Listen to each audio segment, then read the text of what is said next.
الحمد لله وكفى وسلام على عباده الذين اصطفى أرسله بالحق بشيرا ونذيرا وداعيا إلى الله بإذنه وسراجا منيرا. وقال الله تبارك وتعالى في الكلام المجيد والفرقان الحميد: أعوذ بالله من الشيطان الرجيم. بسم الله الرحمن الرحيم. وأما من خاف مقام ربه ونهى النفس عن الهوى فإن الجنة هي المأوى. وقال الله تبارك وتعالى في مقام آخر: إن الذين قالوا ربنا الله ثم استقاموا تتنزل عليهم الملائكة ألا تخافوا ولا تحزنوا وأبشروا بالجنة التي كنتم توعدون. نحن أولياؤكم في الحياة الدنيا وفي الآخرة ولكم فيها ما تشتهي أنفسكم ولكم فيها ما تدعون نزلا من غفور رحيم. وقال النبي صلى الله عليه وسلم: اللهم إني أسألك من خشيتك ما يحول من بيني وبين معصيتي، أو كما قال عليه السلام. صدق الله وصدق رسوله النبي الكريم، ونحن على ذلك لمن الشاهدين والشاكرين، والحمد لله رب العالمين. اللهم صل على محمد وعلى آل محمد كما صليت على إبراهيم وعلى آل إبراهيم إنك حميد مجيد. اللهم بارك على محمد وعلى آل محمد كما باركت على إبراهيم وعلى آل إبراهيم إنك حميد مجيد. محترم بزرگوں، دوستو، بھائیو، آپ حضرات کے سامنے کلام مقدس فرقان حمید سے چند آیات اور حدیث مبارکہ تلاوت کی دعا ہے کہ رب العزت مجھے صحیح، حق اور سچ بیان کرنے کی توفیق عطا فرمائے. رسول اللہ صلی اللہ علیہ وسلم کے فرامین ہم سب کو سمجھنے کی، عمل کرنے کی توفیق عطا فرمائے. ایمان کی زندگی عطا فرمائے اور ایمان کی حالت میں ہم سب کو موت عطا فرمائے. آمین ثم آمین. جو آیت مبارکہ آپ حضرات کے سامنے تلاوت کی، اس آیت مبارکہ میں اللہ رب العزت نے ایمان والوں کی صفت کو ارشاد فرمایا اور دنیا میں اس کا انعام اللہ کیا عطا فرماتے ہیں، آخرت میں انہیں کیا ملے گا، خوف اور خشیت کسے کہتے ہیں، حزن کی کیفیت کیا ہوتی ہے. یہ مختصر وقت میں انشاءاللہ العزیز چند باتیں عرض کروں گا. انسان کی زندگی کے ساتھ دو چیزیں وابستہ ہیں: خوف اور غم، خوشی اور غمی. غم کے ساتھ پھر ہو جاتا ہے خوف اور حزن.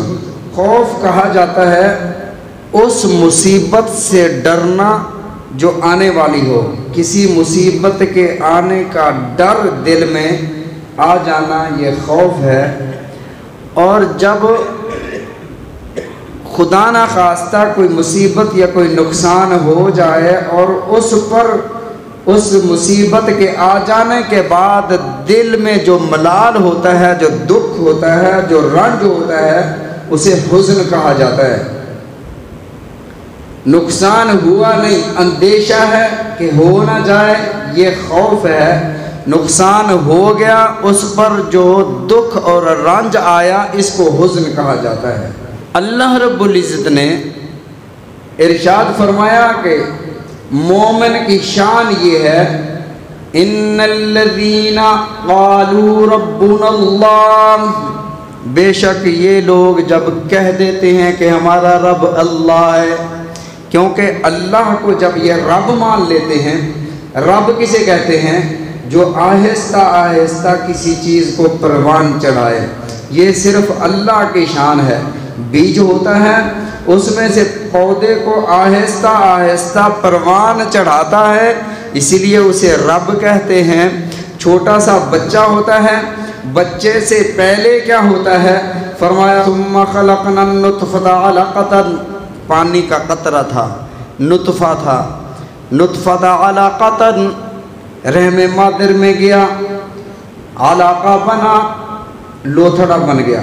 ثم خلقنا العلقۃ مضغۃ، لوتھڑے سے ہڈیاں بنی۔ ثم خلقنا العلقۃ مضغۃ فخلقنا المضغۃ عظاما فکسونا العظام لحما، ان ہڈیوں کے اوپر گوشت چڑھا دیا۔ یہ اللہ نے انسان کی آہستہ آہستہ تخلیق فرمائی۔ یوں بھی اللہ فرما سکتے تھے کن ہو جا۔ اللہ نے حضرت آدم علیہ السلام کو بنایا ہاتھوں سے، خلقتہ بیدی، فرمایا میں نے اپنے ہاتھوں سے، اور وہ حضرت آدم علیہ السلام کا جسد دھوپ پر خشک ہوتا رہا۔ وہ ذات جو صرف کن ارادہ فرما دے، اذا ارادہ ان یقول لہ کن فیکون، وہ ہو جاتی ہے۔ لیکن قرآن پاک میں اللہ نے فرمایا کہ خلق السماوات والارض، اللہ نے زمین و آسمان کو پیدا فرمایا فی ستۃ ایام، 6 دنوں میں۔ 6 دنوں میں کیوں پیدا فرمایا؟ اس لیے کہ انسان کو اللہ نے سمجھایا کہ جلد بازی التعجیل من الشیطان، جلد بازی شیطان کی طرف سے ہوتی ہے، آرام سے کام کرو۔ تو فرمایا جب اللہ ارادہ کرے کسی چیز کا کن، اب اللہ فرماتے ہو جا، وہ ہو جاتی ہے۔ لیکن انسان کی آہستہ آہستہ تربیت، آہستہ آہستہ تخلیق فرمائی، اور اسی کو رب کہا جاتا ہے۔ الحمدللہ رب العالمین، جب تم نے کہہ دیا کہ ہمارا رب اللہ ہے، اللہ کا نام لے لیا، یہ عقیدہ اور ایمان رکھ لیا، پھر آپ کو کسی معاشرے سے ڈرنے کی ضرورت نہیں ہے، پھر یہ کہنے کی ضرورت نہیں ہے کہ لوگ کیا کہیں گے۔ میں اگر شریعت محمد صلی اللہ علیہ وسلم پر عمل کر رہا ہوں تو لوگ کیا کہیں گے، میں اگر داڑھی رکھ رہا ہوں تو لوگ کیا کہیں گے، میں اگر سنت کے مطابق اپنے بچے یا بچی کا نکاح کر رہا ہوں تو لوگ کیا کہیں گے۔ پھر یہ ڈر، پھر یہ خوف انسان کے دل سے نکل جاتا ہے، کیونکہ وہ اس کے دل، اس کے ضمیر میں یہ بات آ چکی ہے کہ ربنا اللہ، ہمارا رب اللہ ہے۔ اور یہی بات نبی علیہ الصلوۃ والسلام کے صحابہ کے دل میں آ گئی۔ کھجوروں کے باغات پکے ہوئے ہیں اور ان کی معیشت کا دار و مدار کھجوروں پر ہے، اور ادھر سے رسول اللہ صلی اللہ علیہ وسلم کی طرف سے اعلان جہاد ہوتا ہے، حی علی الجہاد، لوگوں جہاد کی طرف آؤ۔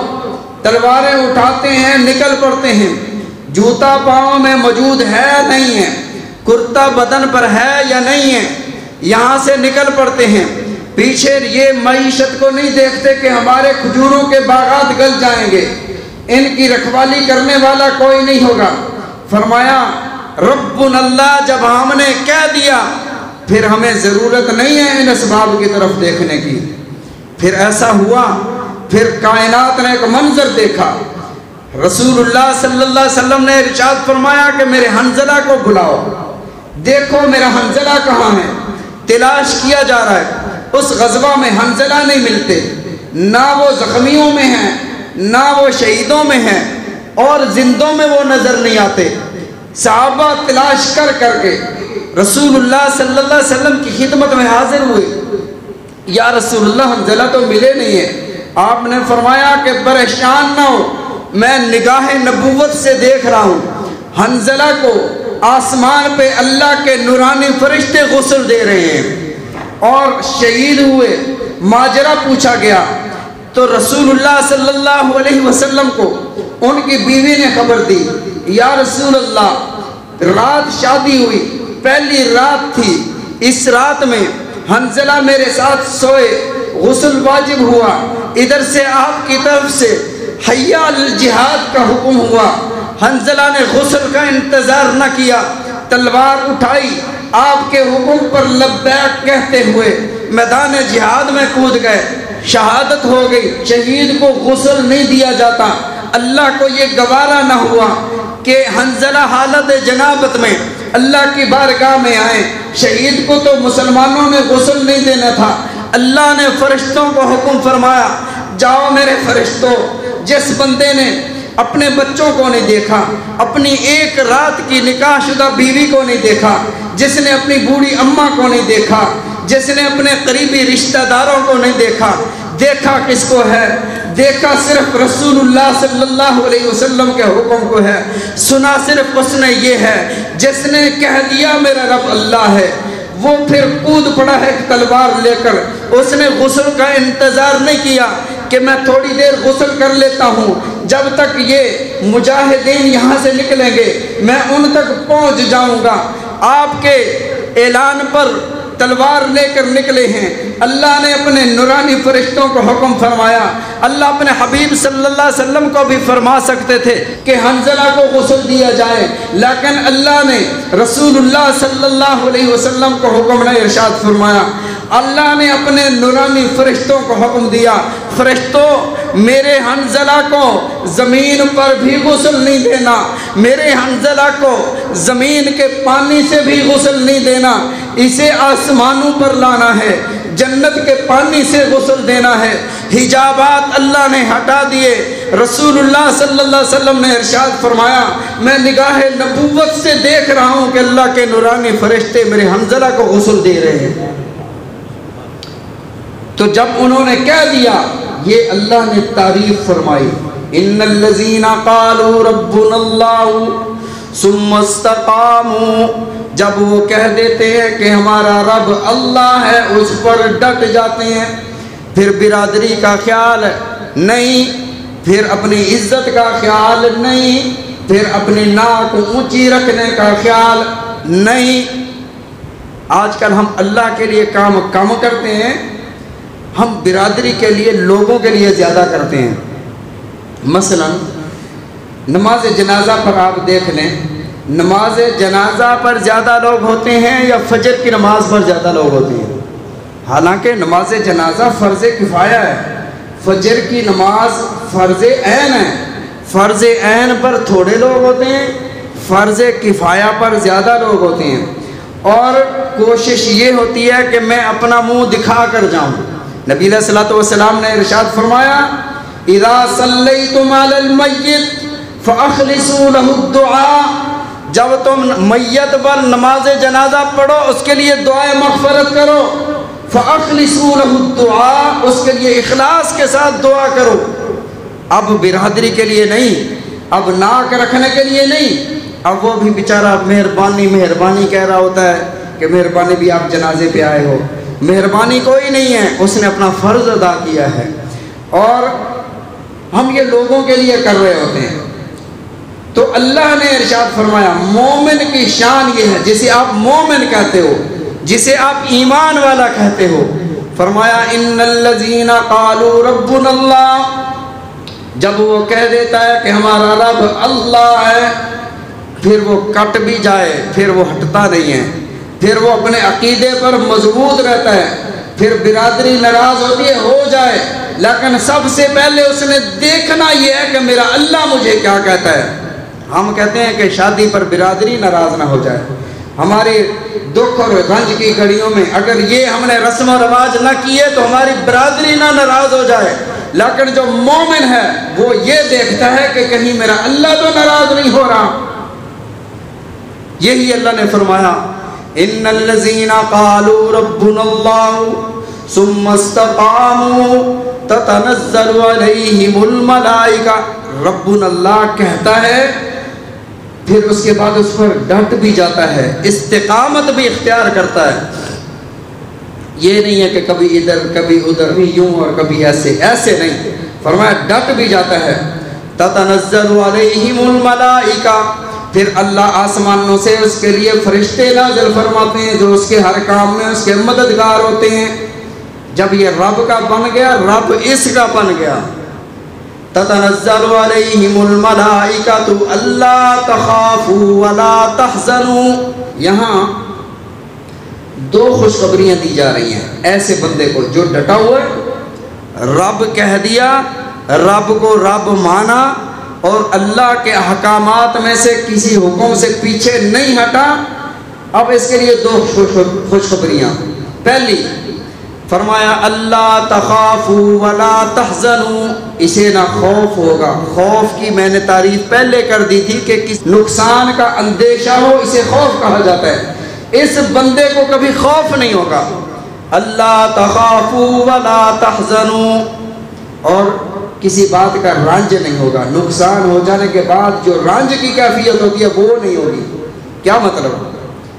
سید عبد القادر جیلانی رحمۃ اللہ علیہ کے بارے میں آتا ہے، ان کا مشک کا کاروبار تھا، عطر کا کاروبار تھا، بہت بڑا لمبا چوڑا وسیع کاروبار تھا۔ کسی نے آ کر بتایا کہ حضرت جو آپ باہر سے مال منگوا رہے تھے بحری جہاز پر وہ ڈوب گیا ہے۔ فرمایا الحمدللہ۔ وہ بندہ چلا گیا کہ حضرت بڑے اللہ والے ہیں، الحمدللہ کہہ دیا، اللہ کی رضا پر راضی ہے۔ جیسے ہم کہتے ہیں جی سناؤ جی، حال احوال پوچھتے ہیں، تو شکوے شکایت، اللہ کے شکوے شکایت کرنے کا یہ بھی ایک انداز ہے، بس جی ٹھیک ہے حالات تو ویسے خراب ہے، بس جو اللہ دی مرضی، مطلب شکوہ بھی کر دیا، ساتھ اللہ پر بھی ڈال دیا جی اللہ کی مرضی۔ اب انہوں نے بھی یہی سمجھا کہ حضرت نے فرما دیا الحمدللہ بس اللہ کی مرضی، ہم کر تو کچھ نہیں سکتے، مجبوراً جیسے اللہ کی مرضی۔ کئی دنوں کے بعد وہ بندہ پھر حاضر ہوا کہ حضرت وہ غلط خبر تھی، وہ جہاز آپ کا نہیں تھا کسی اور کا تھا۔ حضرت نے فرمایا الحمدللہ۔ اب یہ پریشان ہوا کہ جہاز ڈوبنے پر بھی الحمدللہ، بچ جانے پر بھی الحمدللہ، تو سمجھ نہیں آئی بات۔ عرض کرتے ہیں کہ حضرت وہاں بھی الحمدللہ کہا تھا، یہاں بھی الحمدللہ کہا ہے، یہ اس کی کیا وجہ ہے؟ آپ نے ارشاد فرمایا کہ جب تو نے مجھے یہ خبر دی کہ میرا مال ڈوب گیا ہے تو میں نے اپنے دل کی طرف جھانکا کہ میرا دل کیا کہہ رہا ہے، تو میرے دل میں دنیا کی محبت، مال کی محبت نہیں تھی، اللہ کی محبت معجزن تھی، تب میں نے کہہ دیا الحمدللہ۔ پھر جب تو نے خبر دی کہ وہ مال بچ گیا ہے، پھر میں نے اپنے دل میں جھانکا کہ دل کیا کہتا ہے، میرے دل میں خوشی نہیں ہوئی مال کے بچ جانے کی، اللہ کی محبت غالب تھی، میں نے کہہ دیا الحمدللہ۔ تو فرمایا کہ جو ڈٹ جاتا ہے اور وہ ہر کام اللہ کے سپرد کر دیتا ہے، اللہ اسے دو انعام دنیا میں عطا فرماتے ہیں، اس پر کوئی خوف نہیں، اس پر کوئی غم نہیں۔ خوف آتا بھی ہے اللہ کے سپرد کر دیتا ہے، غم آتا بھی ہے اللہ کے سپرد کر دیتا ہے۔ فرمایا یہ ایمان والا ہے، اور یہ کبھی لوگ غم زدہ نہیں ہوتے۔ آخرت میں اللہ کیا انعام عطا فرمائیں گے؟ فرمایا وَأَمَّا مَنْ خَافَ مَقَامَ رَبِّهِ وَنَهَى النَّفْسَ عَنِ الْهَوَىٰ، جس نے دنیا کی خواہشات سے اپنے نفس کو روک کر رکھا، اللہ اسے جنت عطا فرمائیں گے۔ خوف کس چیز کا خوف؟ اللہ سے، اللہ کی خشیت۔ اس لیے رسول اللہ صلی اللہ علیہ وسلم نے ارشاد فرمایا، اللہ نے جو ارشاد فرمایا ہے کہ ہر چیز اللہ کی تسبیح بیان کرتی ہے، دنیا کائنات میں جو ذرات ہیں، وہ ریت کے ذرات ہیں، وہ درخت کے پتے ہیں، وہ پتھر ہیں، سارے اللہ کی تسبیح بیان کرتے ہیں۔ وَأَلَّا تَفْقَهُونَ تَسْبِيحَهُمْ، تم ان کی تسبیح سمجھ نہیں سکتے۔ آپ نے ارشاد فرمایا کہ درخت جو سایہ دار پھلدار درخت ہو اس کے نیچے پیشاب نہ کیا کرو۔ صحابی نے عرض کیا یا رسول اللہ صلی اللہ علیہ وسلم اس کی حکمت کیا ہے، کیوں نہ کیا کریں، وجہ کیا ہے؟ آپ نے ارشاد فرمایا کہ جب درخت کا سایہ، یعنی جتنے بھی درخت ہیں یا تو پھلدار ہیں یا سایہ دار ہیں، فرمایا یہ جو درخت ہیں اس کا جو سایہ ہے کبھی گھٹتا ہے کبھی بڑھتا ہے۔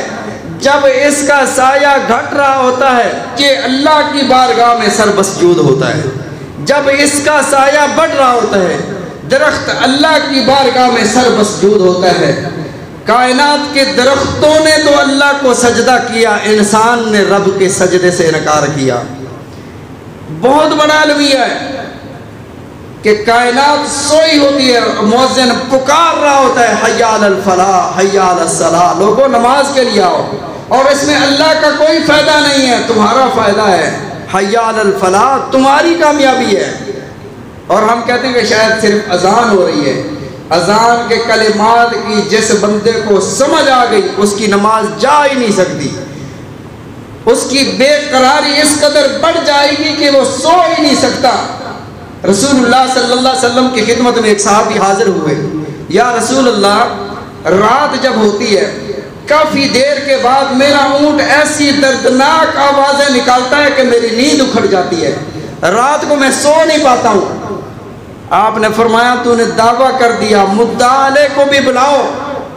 نبی علیہ الصلوۃ والسلام کو اللہ نے تمام انبیاء پر فضیلت عطا فرمائی، جانوروں کی بات بھی آپ سمجھتے تھے۔ اونٹ کو لایا گیا، آپ نے پوچھا تمہیں اس مالک سے کوئی شکایت ہے؟ اونٹ عرض کرتا ہے یا رسول اللہ کوئی شکایت نہیں ہے، یہ میرا خیال رکھتا ہے، میں اس کا خیال رکھتا ہوں، میں اس کے کام آتا ہوں، یہ میرا اچھی طرح خیال رکھتا ہے، میری دیکھ بھال کرتا ہے۔ لیکن ایک ہے، کبھی کبھار یہ رات کو عشاء کی نماز پڑھے بغیر سو جاتا ہے، جب یہ سوتا ہے کافی دیر گزر جاتی ہے، مجھ پر لرزہ طاری ہو جاتا ہے کہ اگر میرے مالک نے اللہ کے سامنے سجدہ نہ کیا اور رب نے قیامت کے دن مجھ سے پوچھا کہ تو نے اسے جگایا کیوں نہیں تھا، تو میں اپنے رب کو کیا جواب دوں گا؟ اس لیے میرے دل سے یہ آوازیں نکلتی ہیں کہ میرا مالک اٹھے اور رب کی بارگاہ میں سجدہ کر لے۔ یہ اونٹ کا خوف تھا جو اپنے اللہ سے اس قدر ڈر رہا تھا، اور انسان کیا سمجھتا ہے؟ نبی علیہ الصلوۃ والسلام نے ارشاد فرمایا ایمان خوف اور امید دونوں چیزوں کا نام ہے۔ اگر بالکل بے خوف ہو گئے ہو، اگر امیدیں باندھ لی ہیں کہ بس جنت میں چلے جائیں گے، فلاں سفارش کروا لیں گے، فلاں کے ذریعے جائیں گے، ایسی امیدیں یہود و نصارہ نے بھی باندھی تھیں۔ انہوں نے کہا تھا نحن ابناء اللہ و احباؤہ، ہم تو اللہ کے بیٹے ہیں، ہم اللہ کے پسندیدہ ہیں، اللہ ہمیں جہنم میں نہیں ڈالیں گے، عیسیٰ ہمارے سفارشی ہیں، ہم نہیں جائیں گے جہنم میں۔ فرمایا لیس بامانیکم ولا امانی اہل الکتاب، جس طرح اہل کتاب نے امیدیں باندھ لی تھی، ان امیدوں پر نہ رہنا، اس امید پر کہ ہمیں رسول اللہ صلی اللہ علیہ وسلم جنت میں لے جائیں گے۔ ہاں شفاعت ہوگی، گناہگاروں کی شفاعت ہوگی، حافظ قرآن شفاعت کریں گے، شہید شفاعت کریں گے، علماء سفارش کریں گے، لیکن اس بھروسے پر اللہ کی نافرمانی کر لینا کہ میں سفارش کے ذریعے جنت میں چلا جاؤں گا، ایسا نہیں۔ ان سفارشوں، ان نظریات کی بنیاد پر اللہ کی نافرمانی کرنا، ایسے بندے کو توبہ کی توفیق ہی نہیں ملتی۔ اللہ کا ڈر اور اللہ کی خشیت دل میں ہو، اور جب تک پل صراط سے گزر نہیں جاتے تب تک تمہارے دل میں یہ خوف ہونا چاہیے۔ کوئی بھی انسان ایسا نہیں جو پل صراط سے گزرے بغیر جنت میں چلا جائے۔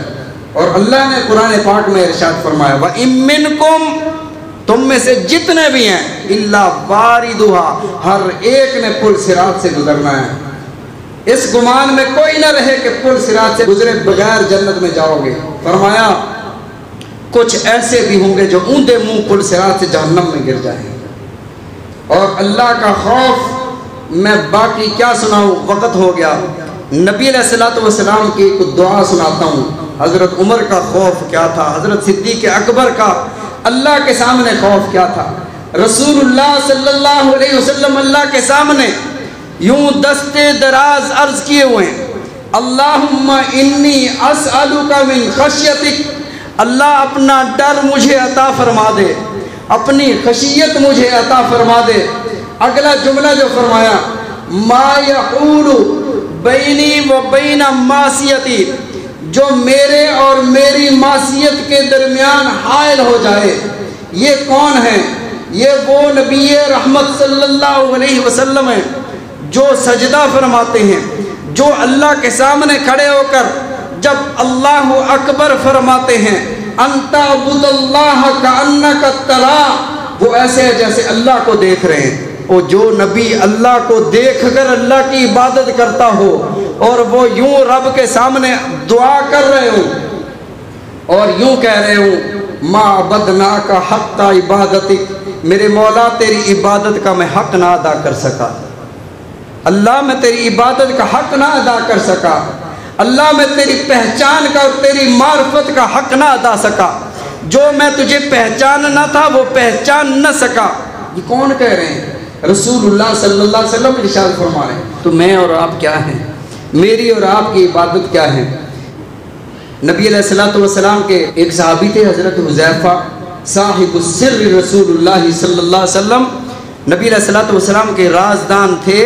آپ نے نام لے لے کر فرمایا، حذیفہ فلاں فلاں فلاں بن فلاں یہ منافق ہیں۔ تو حضرت عمر رضی اللہ تعالیٰ نے فرمایا، خوف خدا کا عالم دیکھیں، فرمایا حذیفہ میں یہ نہیں پوچھتا کہ رسول اللہ صلی اللہ علیہ وسلم نے کن کن کا نام لیا تھا، ذرا اتنا بتا دے کہ ان منافقوں میں عمر کا تو نام نہیں ہے۔ یہ حضرت عمر رضی اللہ تعالیٰ عنہ کو خوف تھا۔ اور حضرت امام احمد بن حنبل رحمۃ اللہ علیہ، آخری وقت ہے، شاگرد جنہیں آپ حدیث پڑھایا کرتے تھے، آپ شاگرد اوپر بیٹھے ہیں، لا الہ الا اللہ لقنوا موتاکم، نبی علیہ السلام نے ارشاد فرمایا اپنے میتوں کو کلمہ کی تلقین کیا کرو، لا الہ الا اللہ، اسے کہا نہ کرو کہ کلمہ پڑھ کلمہ پڑھ، کہیں اس تکلیف میں وہ انکار نہ کر دے، کہہ دیا کرو بس تلقین لا الہ الا اللہ لا الہ الا اللہ محمد الرسول اللہ، کہ اس کی زبان پر بھی کلمہ جاری ہو جائے۔ شاگرد لا الہ الا اللہ کی تلقین کر رہے ہیں، امام احمد بن حنبل رحمۃ اللہ علیہ فرما رہے ہیں لا، بس لا کا مطلب نہیں، آگے نہیں جملہ نکلتا، لا۔ کچھ ہوش آیا، حضرت آپ لا فرما رہے تھے، فرمایا شیطان آیا، شیطان مجھے کہتا ہے احمد ابن حنبل تو ایمان بچا کے چلا گیا، نکل گیا میرے چنگل سے، ایمان بچا کے چلا گیا مجھ سے۔